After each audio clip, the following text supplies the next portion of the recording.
So, jetzt sind wir hier in unserer Hell's Kitchen, haben etwas kreiert und zwar einen Burger, der ist vegetarisch.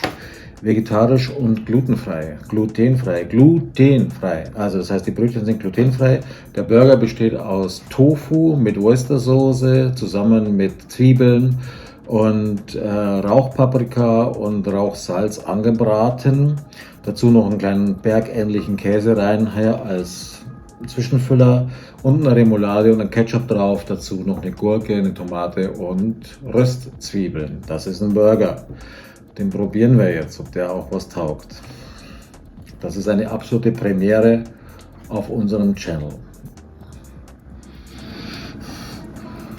Okay, er riecht ein bisschen wie dieses Schweinefett, was immer auf den Schuhsohlen drauf war. Wenn man es hier frisch vom Schuster geholt hat. Wer weiß, vielleicht hat der auch Burger gekocht. Also auf geht's. Wir sind mutig.